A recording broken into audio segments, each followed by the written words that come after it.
பூமாலை என்கிற கெத்து அட்டகத்தி தினேஷ் உள்ளூரில் நடைபெறும் ரப்பர் பந்து கிரிக்கெட் போட்டிகளில் அதிரடி ஆட்டக்காரர்.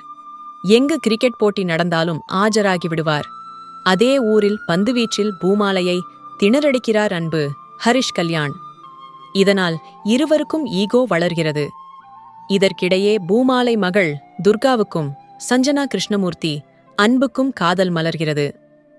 கிரிக்கெட் ஈகோவால் வளர்ந்த பகைக்கும் காதலுக்கும் இடையே என்னென்ன நடக்கிறது என்பது கதை. ரப்பர் பந்து 15 ரூபாய்க்கு விற்கும்போது தொடங்கும் கதை 55 ரூபாய்க்கு விற்கும்போது முடிகிறது. இந்த இடைப்பட்ட காலத்தில் நடக்கும் உணர்ச்சிமிகு சம்பவங்களின் அழகான மாண்டேஜ்தான் படம். கிரிக்கெட்டை மையப்படுத்தி பல படங்கள் வந்திருந்தாலும் கிராமங்களில் நடைபெறும் கிரிக்கெட் போட்டிகளில் என்னென்ன அலப்பறைகள் நடைபெறும் என்பதை அழகாக கண்முன் கொண்டு வந்து நிறுத்தியிருக்கிறார் அறிமுக இயக்குனர் தமிழரசன் பச்சமுத்து. கிரிக்கெட்டை வெறித்தனமாக நேசிக்கும் எளிய குடும்பத்து ஆண்களின் மனதை கச்சிதமாக படம் பிடித்துக் காட்டிய இயக்குனர் பாராட்டுக்குரியவர். கிராமத்து கிரிக்கெட் போட்டிகளில் நிலவும் சாதிய பாகுபாட்டை போகிற போக்கில் காட்சிப்படுத்தியிருக்கும் விதம் யார்கர் ரகம். தம்பி மாதிரி என்று நினைப்பதுதான் பிரச்சினை என்று இடம்பெற்றுள்ள வசனமும் சிந்திக்க வைக்கிறது.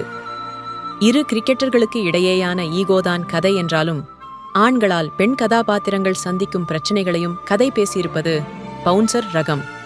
அது சாதி திமிர்னா இது ஆம்பள திமிர் என்று இடம்பெற்றுள்ள வசனம் சுளீர்.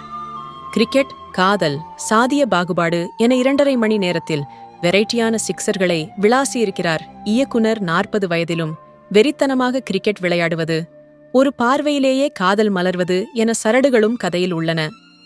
அரசின் புற்றுநோய் விளம்பரத்தை காமெடியாக்கியதை தவிர்த்திருக்கலாம். கிளைமாக்ஸ் ட்விஸ்ட் ஊகிக்க முடிந்தாலும் அழகான திரைக்கதையால் அது மறந்துவிடுகிறது. அட்டகத்தி தினேஷுக்கு அழகான கதாபாத்திரம். அதை சரியாக பயன்படுத்தி சதம் அடித்திருக்கிறார். கர்ச்சீப்பை சுற்றிவிட்டு கிரிக்கெட்டில் அமர்க்களப்படுத்துவது, மனைவிக்கு அஞ்சி பம்முவது, ஈகோவால் கோபத்தின் எல்லைக்குச் செல்வது என நடிப்பில் மிளிர்ந்திருக்கிறார். பார்வையால் ஈகோவை வெளிப்படுத்துவது, காதலுக்காக உருகுவது என தன் தேர்வுக்கு நியாயம் சேர்த்திருக்கிறார் ஹரிஷ் கல்யாண். தினேஷின் மனைவியாக வரும் சுவாசிகா எளிய குடும்பத்து பெண்ணாக மனதில் நிற்கிறார். சஞ்சனா கிருஷ்ணமூர்த்தியும் நேர்த்தியாக நடித்திருக்கிறார். நகைச்சுவைக்கு பாலசரவணனும் ஜென்சன் திவாகரும் உதவியிருக்கிறார்கள். காளி வெங்கட், தேவதர்ஷினி, டிஎஸ்கே, கீதா ஆகியோரும் தேர்ந்த பங்களிப்பை வழங்கியுள்ளனர். ஷான் ரோல்டனின் இசையில் பாடல்கள் இனிமை. கிராமத்து கிரிக்கெட்டை தினேஷ் புருஷோத்தமனின் கேமரா அழகாக காட்சிப்படுத்தியிருக்கிறது. வீரமணி கணேஷின் கலையாக்கமும் மதன் கணேஷின் படத்தொகுப்பும் படத்துக்கு பக்கபலம். எளிய மக்களின் வாழ்க்கையையும் அவர்களின் உணர்வுகளையும் கிரிக்கெட் பின்னணியில் நேர்த்தியாகச் சொல்லியதில் லப்பர் பந்து பறக்கிறது.